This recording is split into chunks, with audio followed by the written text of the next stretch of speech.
Assalamualaikum warahmatullahi wabarakatuh. Waalaikumsalam warahmatullahi wabarakatuh. Alhamdulillahirabbil alamin. Allahumma salli wa sallim ala sayyidina Muhammadi wa ala alihi wa sahbihi rasulillahi ajmain. Ma'syaral hadirin rahimakumullah, faqalallahu ta'ala fi kitabil karim. A'udzu billahi minasyaitonir rajim.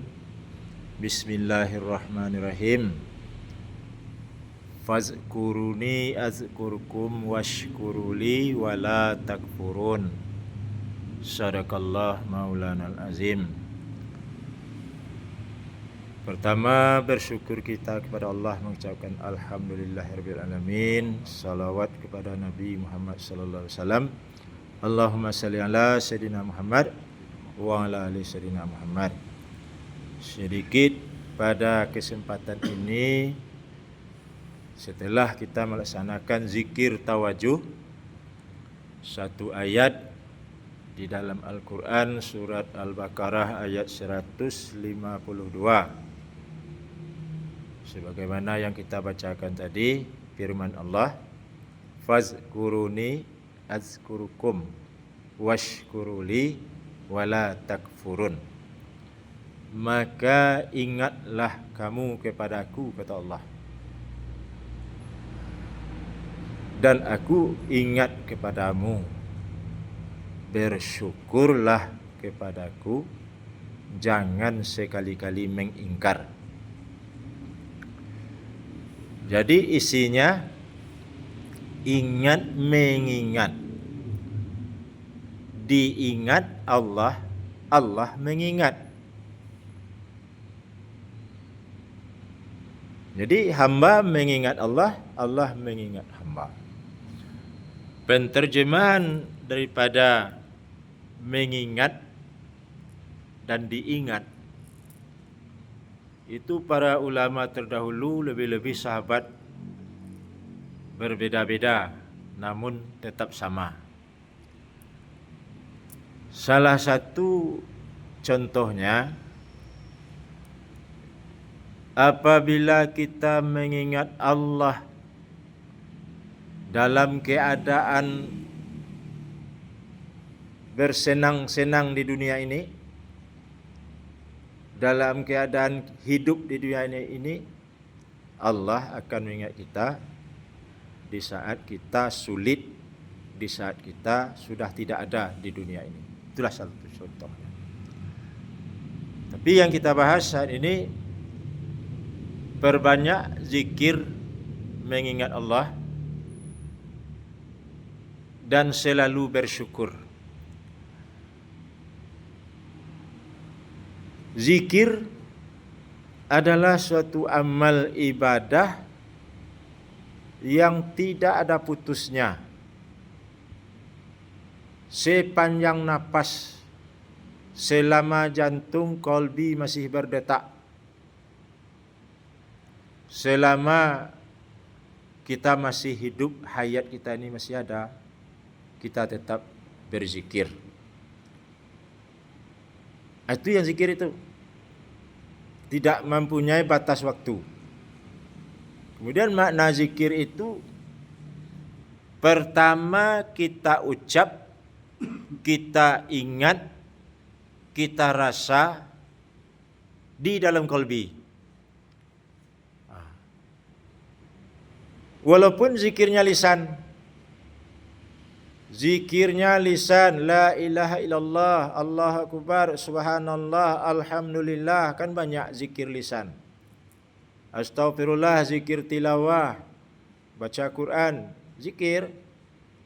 Tapi yang diucap oleh lidah itu harus diingat di dalam qalbi dan dirasakan di dalam qalbi dan didengar di dalam qalbi dan diitikadkan di dalam qalbi. Nah, itu yang zikir. Kalau ucap lidah tidak didengar di hati, tidak ditingkatkan di hati, tidak ada perasaan di hati, hanya ucap lidahnya saja, hatinya tidak ikut, itu namanya membaca atau membeo. Membeo namanya. Jadi kita ini dilatih berzikir. Berzikir itu belajar bagaimana caranya hati sanubari kita itu berkekalan mengingat Allah. Jadi untuk kita ketahui hati kita itu kan dua bagian. Satu hati sanubari, yang kedua hati nurani.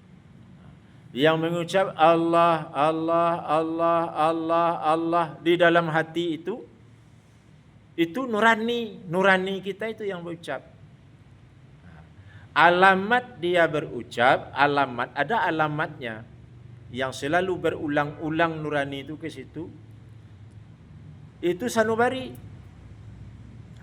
Sanubari itu ya, itulah rumah, ibaratnya rumah besar. Pada sanubari itu banyak penyakit. Ada riya, ada sum'ah, ada ujub, ada gadab, ada fitnah, ada hasad, dengki, khianat, loba, tamak, serakah. Bermacam-macam penyakit. Itu penyakitnya tidak akan beres, tidak akan tuntas, tidak akan habis kecuali dengan zikir Allah. Innal ladzina amanu tatma'innu qulubuhum bi zikrillah. Ala bi zikrillahi tatma'innul qulub. Orang-orang yang beriman menentramkan hatinya atau tentram hatinya dengan zikir Allah. Ketahuilah dengan zikir Allah saja tentram hati. Kenapa hati itu tentram? Karena bersih, karena suci. Kalau hati tidak bersih, hati tidak suci, hati banyak penyakit, banyak kuman, banyak sifat yang tidak baik, hati galau. Jadi obat galau itu banyak zikir. Ya, wazkurisma rabbika bukratan wa asila. Zikirkan Allah sepanjang pagi dan petang sebanyak-banyaknya.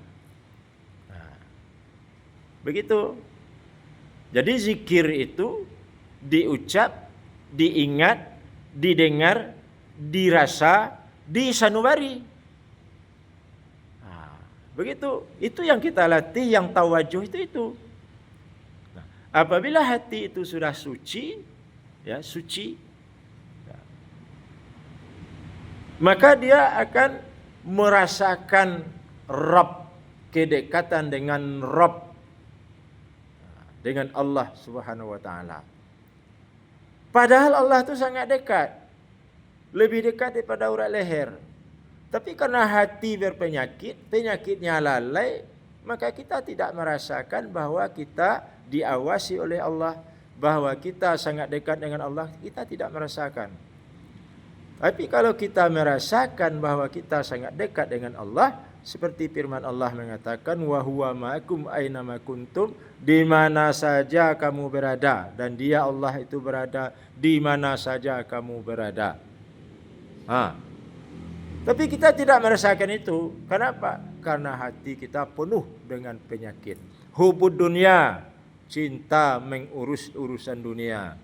Ya, hubun nafsu, budak nafsu. Hubus syahwat, budak syahwat. Ya, hakad walidain, durhaka kepada ibu bapa. Nah, banyak macam penyakit itu. Itu yang akan kita bersihkan. Satu pertanyaan tolong dijawab dengan amal ibadah. Bagaimana nasib salat seseorang yang di saat dia salat orang itu berpenyakit hatinya, yaitu riya? Bagaimana salatnya itu? Tuh. Contoh lain, bagaimanakah nasib ibadah seseorang hamba yang kalau di dalam hatinya ada penyakit hasad? Nah, jawab itu. Bagaimana nasib ibadah seseorang hamba kalau di dalam hatinya ada rasa takbur? Bagaimana salat kita? Orang takbur salat, bagaimana salat, nasib salatnya itu? Orang ria salat, bagaimana salatnya itu? Ya.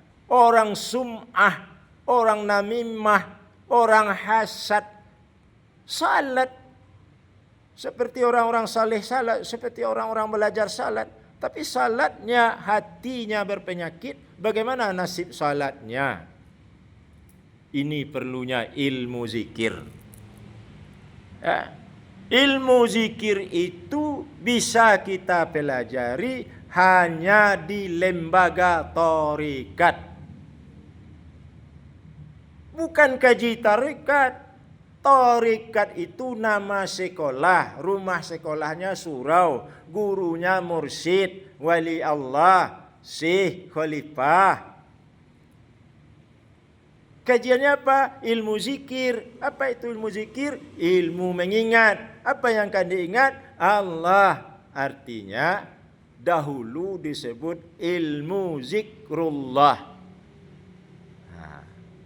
Ilmu zikrullah itu ilmu bagaimana caranya mengingat Allah di saat kita ruku, sujud, berdiri, puasa, haji, bersedekah, tawajuh, baca Quran, kita harus mengingat Allah. Sedang berdiri, sedang duduk, sedang tidur, kita harus mengingat Allah. Nah, bahkan mengingat Allah itu kullu jasad mengingat Allah. Rohani dan jasmani wajib mengingat Allah. Kalau hanya lidahnya saja mengingat Allah, lalu matanya melotot kepada yang lain, bagaimana itu? Bagaimana ibadahnya itu?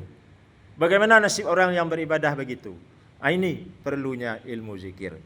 Jadi bapak-bapak jamaah tawajuh yang dirahmati Allah, yakinkanlah hati kita bahwa kita berzikir berjamaah ini bukan hanya sekedar ritual.